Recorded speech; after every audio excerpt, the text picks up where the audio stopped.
ॐ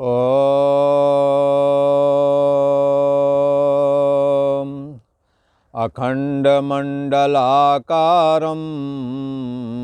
व्याप्तं येन चराचरं तत्पदं दर्शितं येन तस्मै श्रीगुरवे नमः। योगेश्वर श्री कृष्ण भगवान की जय। ऐं सरस्वत्यै नमः। ओम श्री गंगा देव्यै नमः। पूर्व का प्रसंग चल रहा है, ये 16वें अध्याय में दैवासुर संपत्ति विभाग योग। इसमें भगवान श्री कृष्ण कहते हैं साधक को चाहिए, जिज्ञासु को चाहिए, हमारे भक्त को चाहिए कि वो अपने हृदय में दैवी संपत्ति को धारण करे। दैवी संपत्ति ही परमात्मा की भक्ति को लाने में समर्थ है। दैवी संपत्ति कहते हैं सद्गुणों को। जीवन में दुर्गुण पतन का कारण बनते हैं और सद्गुण उत्थान का कारण बनते हैं। सद्गुण भक्ति के लिए बहुत जरूरी है। भगवान श्री कृष्ण कहते हैं यदि मुझ अंतर्यामी परम ब्रह्म परमात्मा को समझना है तो सबसे पहले जीवन में दुर्गुणों का अंत होना चाहिए, निषिद्ध कर्मों का अंत होना ही चाहिए और परमात्मा का नाम स्मरण, मंत्र जाप और गीता भागवत जैसे ग्रंथों का स्वाध्याय जीवन में होना चाहिए। जीवन में सत्य बोलना जीवन का एक अंग होना चाहिए और किसी को शरीर, वाणी और मन से कष्ट ना पहुंचावे। अपनी शरीर, इंद्रियां अपने कंट्रोल में रखे। अंतःकरण जब तक के निर्दोष और सम नहीं हो जाता तब तक भगवत नाम का स्मरण बराबर करे, गीता का स्वाध्याय बराबर करे, अपने से बड़ों की सेवा बराबर करे, माता पिता की सेवा करे। ऐसा करने से चित्त जो दोष वाला है और विषम हो गया है ये निर्दोष हो जाएगा। परम ब्रह्म परमात्मा निर्दोष और सम है। यदि अपने मन को निर्दोष और सम बना लें तस्मात् ब्रह्मणि ते स्थिता। ऐसे साधक लोग जो अपने को निर्दोष और सम बना लेते हैं अपने मन को, वो परमात्मा में स्थित हो जाते हैं। जिन्होंने समदम पूर्वक जीवन जिया, भगवान की भक्ति की, ध्यान साधनाएं किए, व्रत उपवास किए, दान दिए, जब भूखों को भोजन कराया, ऐसे लोग कृत उपासक कहे जाते हैं। पर जिन्होंने ये कर्म नहीं किया है वो परमात्मा को सुनते हुए भी सुन नहीं पाते, देखते हुए भी नहीं देख पाते। उन्हें लगेगा मैं जान रहा हूँ, पर फिर भी जानते हुए भी वो नहीं जान पाते हैं। इस दुनिया में सबसे बड़ा आश्चर्य यदि कोई है तो वो आश्चर्य है परमात्मा की प्राप्ति। ये परमात्मा आँखों से नहीं दिखता है और वाणी से इसका निर्वचन नहीं किया जा सकता है और मन के द्वारा इसका मनन नहीं होता है। ऐसा परमात्मा भी ऋषियों ने, साधुओं ने, सज्जन पुरुषों ने, भगवान के भक्तों ने, जिज्ञासुओं ने जाना है, समझा है। उन्होंने देखा है कि इस देह रूप ये जो शरीर है, इस शरीर में कौन जानने वाला है? सारे जगत को कौन जानता है? इंद्रियां जानती हैं। इंद्रियों को कौन जानता है? मन जानता है। मन को कौन जानता है? बुद्धि जानती है। बुद्धि के अंदर जो चेतना है उसका होना जागृत अवस्था है। और बुद्धि के अंदर जो चेतना है जब सोने के समय, निद्रा के समय जड़ता को प्राप्त हो जाती है और कुछ भी ना जाना, अर्थात जानने का नाम जागृत अवस्था। उस समय में कौन जान रहा है और कौन इस जागृत अवस्था और इस जगत को जानने वाली जो ये चेतना है, इसका अभाव किसने जाना? ये सोने जागने वाली चेतना का होना और इसका ना होना किसके द्वारा जाना गया? को देवा, ये कौन सा देव है? ये बुद्धि के मौजूदगी समय में अभी बुद्धि चल रही है, सब जान रहे, ज्ञान हो रहा है, पर सो जाने पर ये बुद्धि ऐसी ज्ञान नहीं चलती है, जड़ीभूत को प्राप्त हो जाते हैं। तो जानना और ना जानना किसके द्वारा जाना गया? यो बुद्धि पर तस्तु सा, जो बुद्धि के परे चैतन्य सत्ता है उसी के द्वारा जाना गया है। और यही वो परमात्मा है जिसके लिए भगवान श्री कृष्ण कहते हैं कि बहवो ज्ञान तपसा पूता मद भाव मागता। हे अर्जुन, मैंने जो ये गीता में ज्ञान दिया है इस ज्ञान को हृदय में धारण करके बहुत सारे साधक लोग ज्ञान से पवित्र हो करके सर्वाधिष्ठान ब्रह्म मैं हूँ, सच्चिदानंद ब्रह्म, हाँ, जो कि बुद्धि देश का साक्षी है, उसको मैं बुद्धि करके स्वीकार कर लिया और परछिन्न व्यक्तित्वपना रूप जीव भाव जो था वो बाधित करके आत्म संस्तम मना कृत्वा, अपने आत्मा में जीवात्मा रूप मन का लय करके और धन धन हो गए, कृत हो गए। बहवो ज्ञान तपसा, एक नहीं बहुत सारे लोग मुझ परम ब्रह्म परमात्मा श्री कृष्ण का स्मरण करते हुए और मुझ अंतर्यामी स्वरूप में प्रवेश कर गए। आत्म संस्तम मना कर, तो अपने मन को, जीवात्मा रूप मन को, हाँ, जो कि सोने जागने वाली है चेतना, हाँ, जिसके द्वारा जाना गया, वो कभी सोता और जागता नहीं। सोहम अस्मि, वो मैं ही हूँ, क्योंकि सोने जागने वाली चेतना उसी का प्रतिबिंब है और प्रतिबिंब बिंब स्वरूप ही होता है। जिसका प्रतिबिंब होता है वो प्रतिबिंब गर्दन ऊपर जो मुख है ना, उसी के वही होता ही है। जैसे आंखों से निकली हुई नेत्र वृत्ति दर्पण से टकरा कर के पुनः इसी चेहरे को देखती है, तो दर्पण में दिखने वाला चेहरा सच्चे अर्थों में गर्दन ऊपर वाला चेहरा ही है। ऐसे जीवो ब्रह्मैव, ये सोने जागने वाली चेतना ये ब्रह्म ही है। ऐसा ज्ञान करके बहवो ज्ञान तपसा, इस गीता ज्ञान को धारण करके बहुत सारे ज्ञानवान लोग पवित्र होकर के, गीता ज्ञान से पवित्र होकर के मद भाव आगता, मेरे में लीन हो गए हैं, मुक्त हो गए हैं। अर्जुन, तुम भी इस ज्ञान को धारण करो और दैवी संपत्ति अर्जित करो, जिससे कि हृदय में मेरी भक्ति का निवास होवेगा, भगवान श्री कृष्ण ने कहा। और भक्ति से समस्त सद्गुण आ जाते हैं, भक्ति से वैराग आ जाता है, भक्ति से ज्ञान प्राप्त होता है। ज्ञान मोक्ष प्रद वेद बखाना, ज्ञान ये मोक्ष का कारण बनता है, ऐसा भगवान श्री कृष्ण ने कहा। इसलिए साधक को चाहिए, भगवान श्री कृष्ण ने कहा कि वो हमारे इस दुर्लभ ज्ञान को धारण करें। हे अर्जुन, तुम्हारे और हमारे जन्म बहुत हो गए हैं, पर मैं इस गीता ज्ञान को धारण करके सब कुछ जानता हूँ। कहते हैं कि हमारे और तुम्हारे बहुत जन्म हो गए हैं। तान्यम वेद सर्वाणि ना तुम वेद परंतपः, उन समस्त जन्मों को अर्जुन मैं तो जानता हूँ, पर तुम नहीं जानते हो।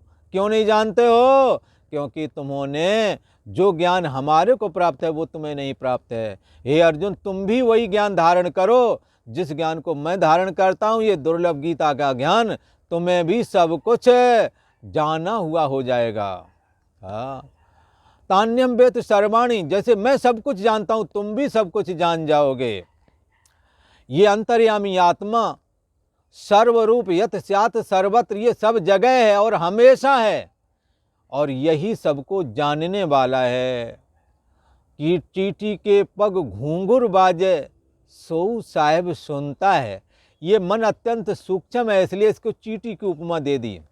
और इसमें संकल्प विकल्प जो होते हैं वो और सूक्ष्म है, पर इन मन में होने वाले संकल्प विकल्प को भी जो जानता है, वो देवा, वो कौन देव है? तद ब्रह्म, यही ब्रह्म है, यही भगवान श्री कृष्ण का अंतर्यामी स्वरूप है। तद विजिज्ञासा से समझना चाहिए, जानना चाहिए। कैसे जाने?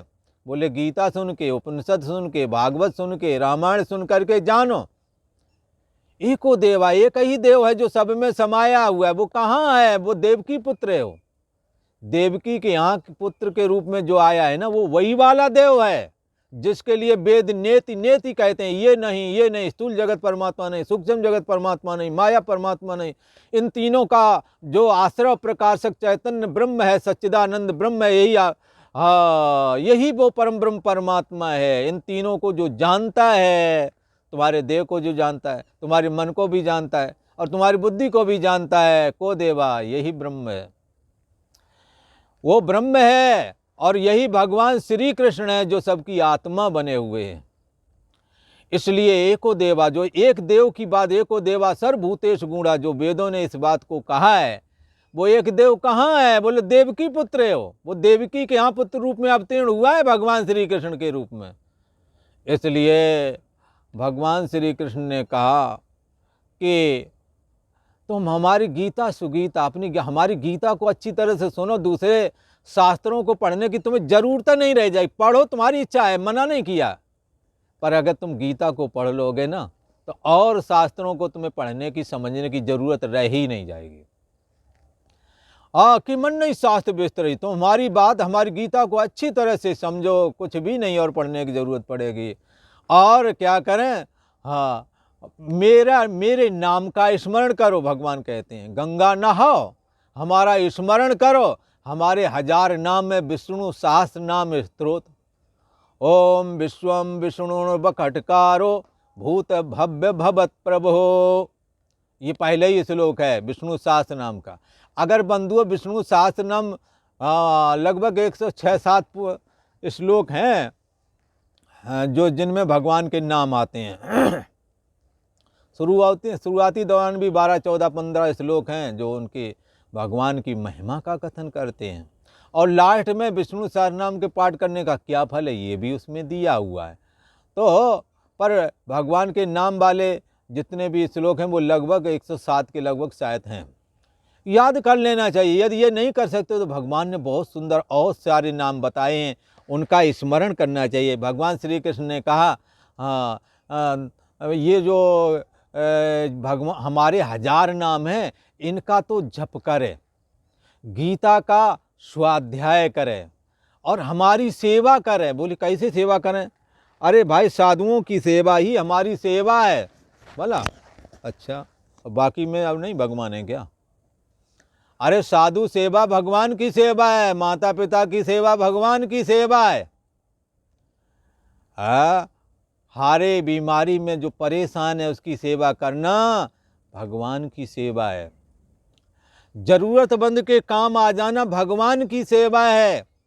जब तुम स्वार्थ पूर्वक किए जाने वाले घर गृहस्थी के समस्त कर्मों को स्वार्थ बुद्धि का त्याग करके, फलाकांक्षा छोड़ करके और ईश्वर के निमित्त भगवान खुश होवेंगे, इसलिए तुम सबके काम आ जाते हो, तब ये काम नहीं रह जाता है, कर्म योग बन जाता है।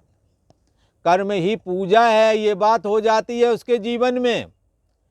इसलिए भगवान की पूजा करो। कैसे पूजा करो? स्वकर्मणा तमाव्रतम, अपने कर्म के द्वारा पूजा करो। कर्म ही पुष्प हैं इसमें।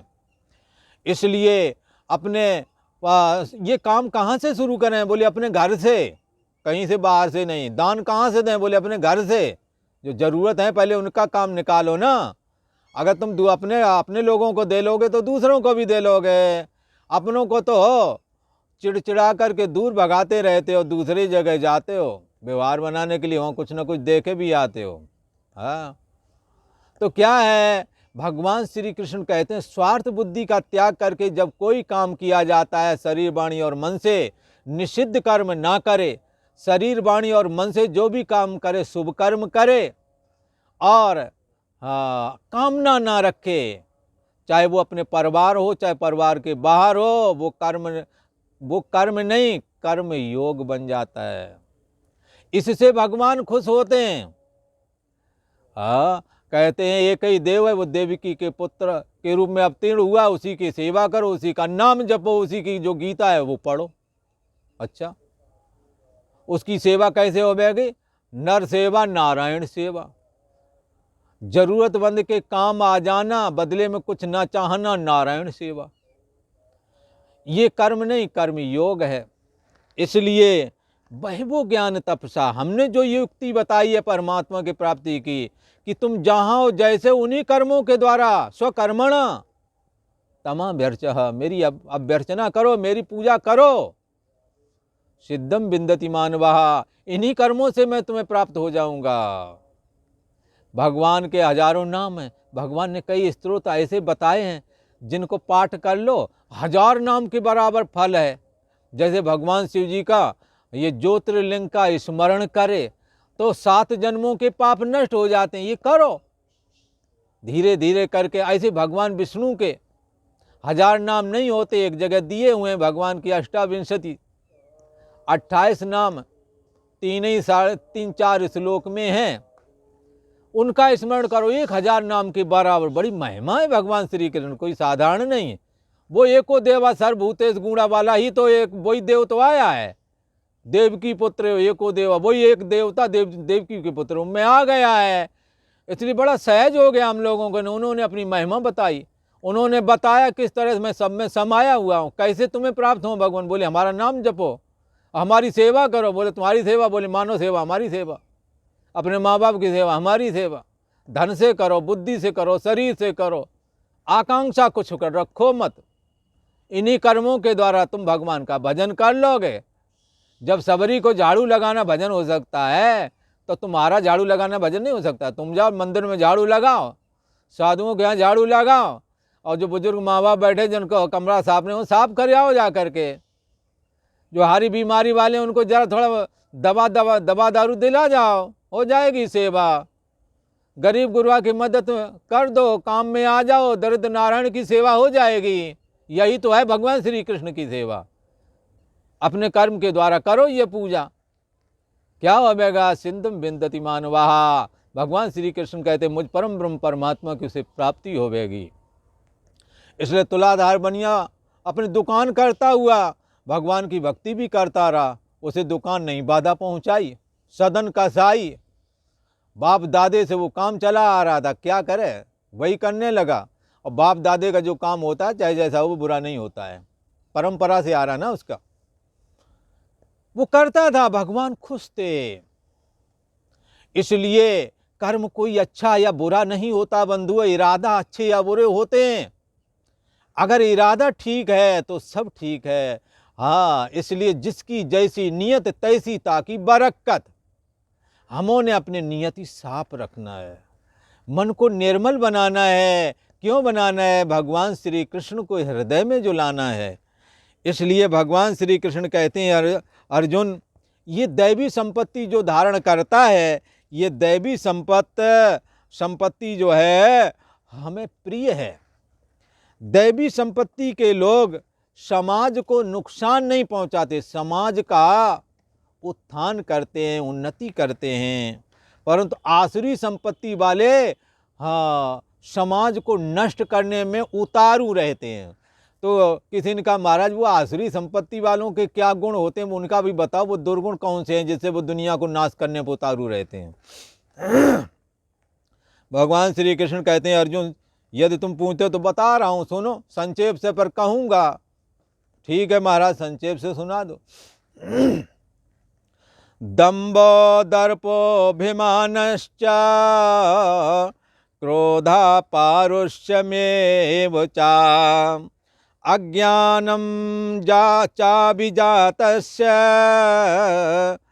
पार्थ संपदमासुरीम्।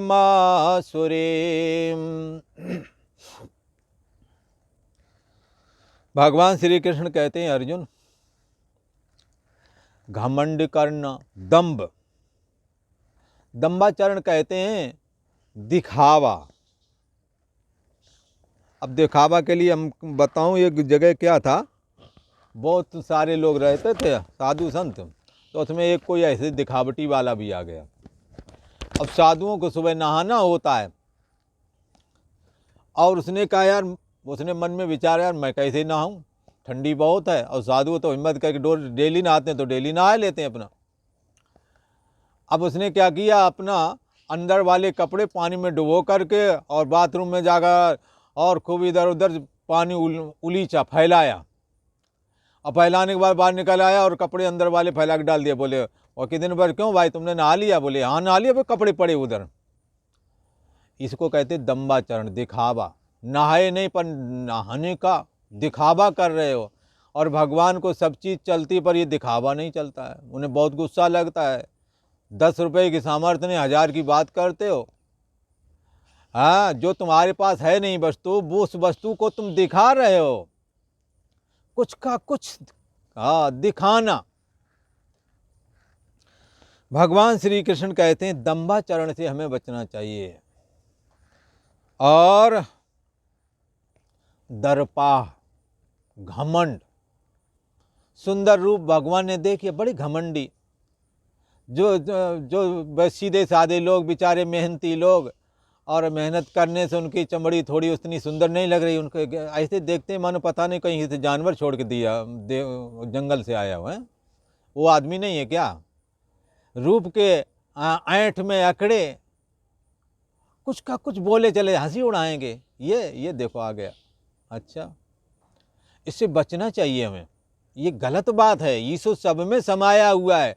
तुम्हारे इस कटु वचनों का उसके हृदय में क्षोभ होता है, जिससे ईश्वर को बड़ा दुख होता है कि देखो तो सही, इस शरीर में मैं स्वयं विद्यमान हूँ और उस शरीर में मैं स्वयं विद्यमान हूँ, पर मन में इसके घमंड है और घमंड के चलते मेरा ही अपमान कर रहा है। इसलिए सबकी गठरी लाल है, कोई नहीं कंगाल।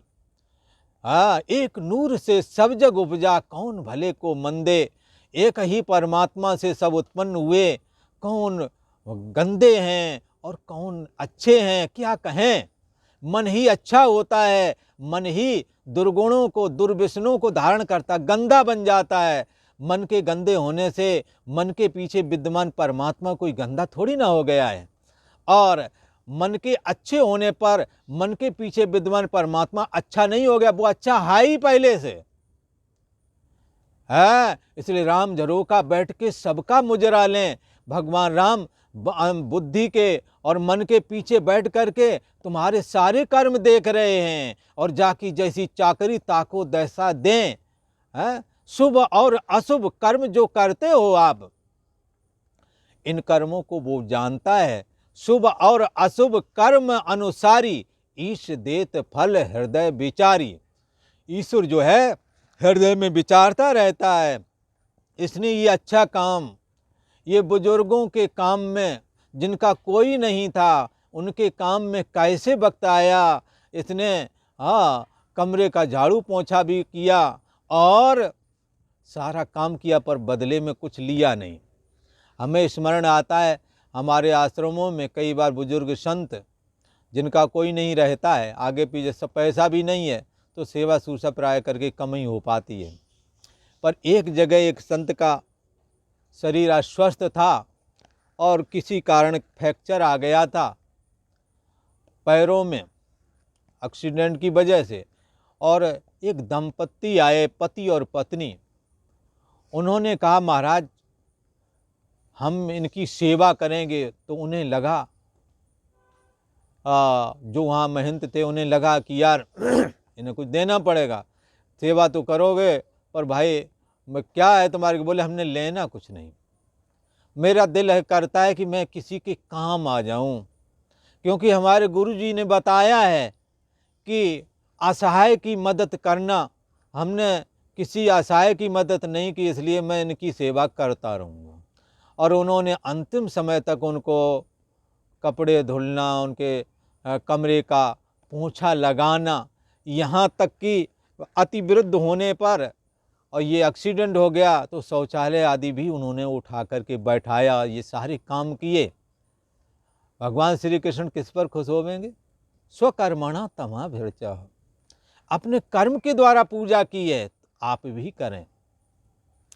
भगवान श्री कृष्ण कहते हैं कि जीवन में दंभाचरण नहीं होना चाहिए, पर ये लोग जो आसुरी संपत्ति वाले ये दंबाचरण करते हैं। जैसे रावण सीता जी का हरण करने के लिए गया तो सन्यासी का रूप बना लिया, सन्यासी नहीं था वो, धूर्त था, दुष्ट था। और घमंडी, बहुत घमंडी ये लोग होते हैं। और अभिमान से ग्रसित होते हैं। सहजो चितवे मनो रेसाने, सहज में भी देख रहे ऐसा लगता है कहीं यार कुछ बोल तो नहीं देगा, कुछ कहीं कड़ुआ तो नहीं बोलेगा। लोग सावधान रहते हैं, सभी के बीच में बोल देगा ये कुछ भी, अभिमान से ग्रसित है, सबके सामने इंसल्ट हो जाएगी, इसलिए जाते नहीं लोग अभिमानियों के पास। क्रोधा, बात बात में क्रोध करते हैं, है? पारुष्य, कठोर वचन बोलते हैं।